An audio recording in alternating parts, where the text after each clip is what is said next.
नमस्कार, मी प्रशांत कदम। आपला देश सध्या बौद्धिक दारिद्र्याच्या सर्वात वाईट अवस्थेतून जातोय हे जाहीर करण्याची वेळ आलेली आहे। उजव्या विचारसरणीच्या काही लोकांनी इतिहास म्हणजे एक खेळणं करून टाकलेलं आहे, त्याची अक्षरशः माकड चेष्टा चालू आहे। प्रोपोगंडा फिल्मचा सध्या इतका सुळसुळाट आहे आणि त्याच यादीत आता एक नवीन फिल्म येते आहे ताजमहलाबद्दल। ताजमहल हा ताजमहल आहे की तेजो महल याच्याबद्दलचे वाद 80च्या दशकामध्ये उकरून झालेले होते, अतिशय हास्यास्पद होते आणि त्याच्याशी रिलेटेड एक नाव ज्याच्यामधून हा वाद सुरू झाला ते मराठी पण होतं, त्याच्याबद्दल आपण बोलूच। पण सुरुवात झालेली आहे अभिनेते परेश रावल यांनी काल एक जे पोस्टर रिलीज केलं त्याच्यावरनं। त्या पोस्टरमध्ये काय दिसतंय तर ताजमहलाच्या शिखरामधून शंभू महादेव बाहेर येतानाचं हे पोस्टर दिसतंय। त्याच्यावरनं मग वाद सुरू झाले, प्रतिक्रिया येऊ लागल्या। त्याच्यानंतर मग निर्मात्यांनी एक स्पष्टीकरण दिलं। मुळामध्ये सगळ्यात पहिली गोष्ट ही आहे की कुठलाही खरा देशभक्त या गोष्टीमध्ये आनंद मानेल की जगातलं 7वं आश्चर्य हे आमच्या देशामध्ये आहे, जे ताजमहल आहे। पण जे तथाकथित बोगस हिंदू असतात ते ही गोष्ट शोधत बसतात की तो ताजमहल नेमका कुणी बांधलेला आहे आणि तो मुघलांनी बांधलेला आहे म्हणून त्याच्याबद्दल द्वेष करत बसायचं, ही अशा लोकांची मानसिकता असते। आता खरं तर जे शंभू महादेवाचे भक्त आहेत त्यांना कालचं हे पोस्टर बघितल्यानंतर खरोखर राग यायला पाहिजे, त्यांच्या वेदना ज्या आहेत मनाला त्या व्हायला पाहिजेत। कारण अशा पद्धतीच्या एका स्मारकामधून जे एका व्यक्तीच्या निधनानंतर बांधलं गेलेलं आहे, त्याला अर्पण केलेलं आहे, त्याच्यातून शंभू महादेव बाहेर येताना दाखवले। पण आपल्याकडं हे असं करणं सातत्यानं चालू आहे, इतिहासाशी खोडसाळपणा। आता 1970 ते 90 या काळामध्ये ही एक अतिशय हास्यास्पद थेरी जी आहे ताजमहलाबद्दल की ताजमहल हा जणू तेजो महल आहे, हे सांगण्याचं काम जे आहे ते मांडण्याचं काम P.N. ओक, ज्यांचं नाव आहे पुरुषोत्तम नागेश ओक, हे गृहस्थ होते। हे इंदोरमध्ये राहणारे होते, पण ते मराठी होते, मराठी फॅमिलीमध्ये वाढलेले होते। काही दिवस लष्करामध्ये काम केल्यानंतर त्यांनी पत्रकारिता केली आणि हे स्वयंघोषित इतिहासकार होते।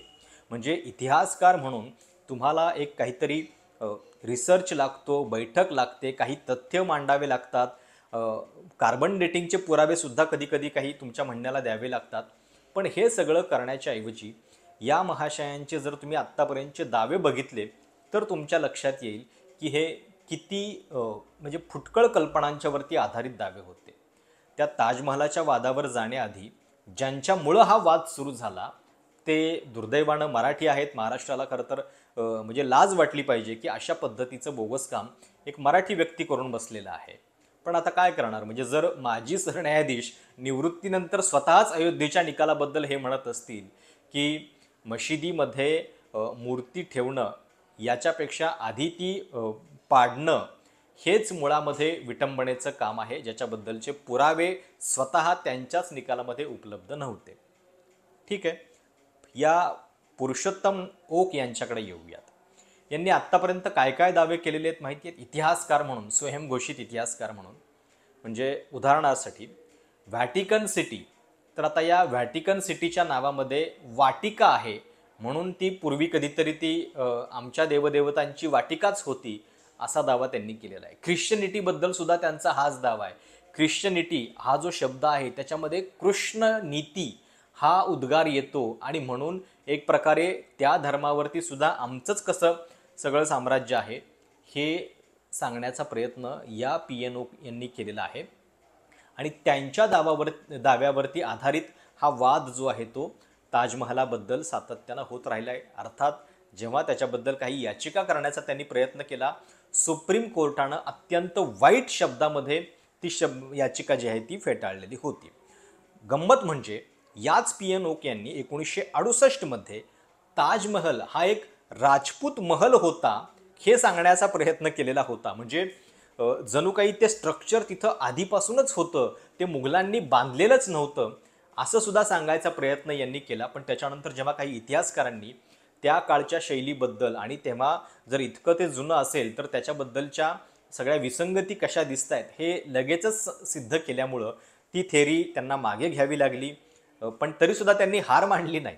पुन्हा 1968 नंतर हेच महाशय 1989 मध्ये दुसरी थेअरी घेऊन आले आणि त्याच्यामध्ये ते सांगू लागले की ताजमहल हा 17व्या शतकात बांधला गेलेला नाहीये, तर ते आहे तेजो महालय म्हणजे तेजो महाल म्हणजे लॉर्ड ऑफ लाईट म्हणजे एक प्रकारे शंभू महादेवाचं ते स्थान आहे असं सांगण्याचा प्रयत्न यांनी केला आणि याच्या आधारे हा वाद जो आहे तो त्या काळामध्ये होत राहिलेला आहे. आता परेश रावल यांची एक फिल्म येते आहे द ताज स्टोरी.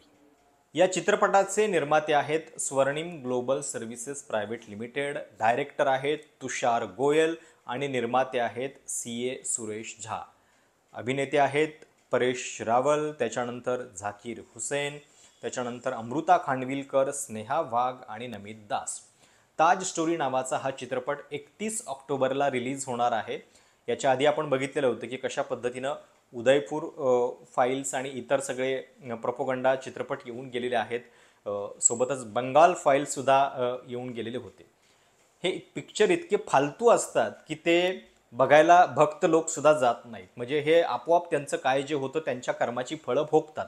पण तरीसुद्धा आपण इथं बोलतो याचं कारण आहे की याच्यामधून एक धार्मिक द्वेष पसरवण्याचा प्रयत्न जो आहे तो कुठंतरी केला जातोय. म्हणजे ज्या गोष्टीबद्दल आता 400 वर्ष झाली, 400 वर्षांपूर्वी बांधलेली एक गोष्ट जी इतक्या काळापासून टिकून आहे आणि स्थापत्य कलेचं ते आश्चर्य मानलं जातं, जे काही इतिहासामध्ये झालं ते मागं सोडून आत्ताच्या घटनांबद्दल बोलण्याच्या ऐवजी ही अशी जुनी मढी उकरण्याचा हा जो धंदा आहे तो खरं तर खूप वाईट आहे. आणि त्याच्यामध्ये होतं काय की परेश रावल भाजप खासदार, भाजप नेत्यांची मुलं ही व्यवस्थित विदेशामध्ये शिकतात, चांगल्या डिग्र्या घेऊन नोकऱ्या करतात आणि अशा त्यांच्या अजेंड्याच्यामुळं बर्बाद होतात किंवा वेगळ्या मार्गाला लागतात ती बहुजन आणि इतर वर्गातली मुलं. त्याच्यामुळं त्याच्याबद्दल बोललं पाहिजे आणि हा धोका जो आहे तो कसा वाईट आहे. आता जेव्हा वाद झाला त्याच्यानंतर हे सांगण्याचा प्रयत्न झाला की या सगळ्या म्हणजे प्रकरणामध्ये हे आमचं चित्रपटाचं जे काम आहे ते धार्मिक भावनांशी कुठंही निगडीत नाही आहे. म्हणजे काय म्हणतायत ते, movie does not deal with any religious matters nor does it claim that a Shiv temple resides within the Taj Mahal. It focuses solely on historical facts. We would kindly request you to watch the film and form your opinion.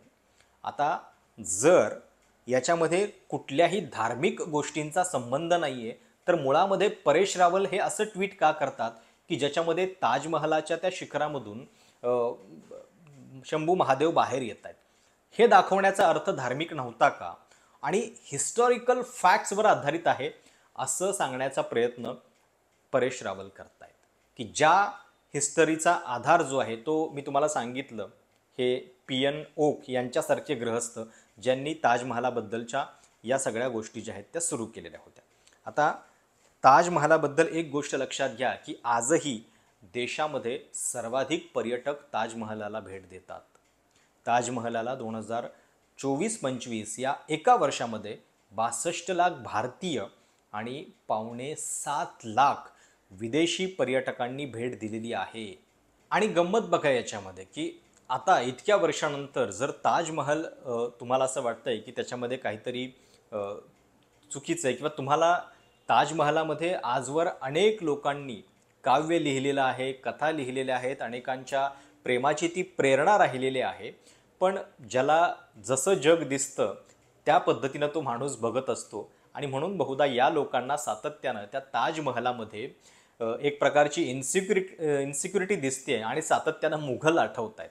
खरं तर ताजमहालाला उत्तर देण्यासाठी एखादी चांगली वास्तू बांधण्यासाठी 400 वर्षांपासूनचा काळ उपलब्ध होता. आतासुद्धा मोदींचं सरकार आल्यानंतर जवळपास 12 वर्ष झालेली आहेत. एवढ्या काळामध्ये त्यांनी सुरुवात तरी किमान करायला पाहिजे होती. ताजमहालाला त्यावेळी 20 वर्ष लागलेली होती. आता किमान निम्मं काम तरी झालं असतं, पण ते करण्याऐवजी ह्या अशा पद्धतीच्या प्रोपोगंडाचा सुळसुळाट हे लोक करतायत. आणि धार्मिक वादाशी संबंधित नाही आहे फिल्म, पण याचा काय मेसेज आहे बघा. पोस्टर यांचं एक काय सांगतंय, क्या वाकई ताजमहल शाहजहां ने बनवाया था या, अशा पद्धतीचं एक पोस्टरसुद्धा रिलीज केलं जातं आहे. आणि त्याच्यामध्ये असं म्हटलं जातं आहे की ताजमहल हे प्रेमाचं प्रतीक म्हणून जरी आपल्याला सांगितलं जात असलं तरी इतिहास केवळ एवढा साधा नाही आहे. या मार्बल वॉलच्या सगळ्या पाठीमागं एक सत्तेची, दगाबाजीची, त्यागाची, बलिदानाची आणि अशा पद्धतीच्या गुपितांची कहाणी दडलेली आहे जी जगाला माहिती नाही आहे.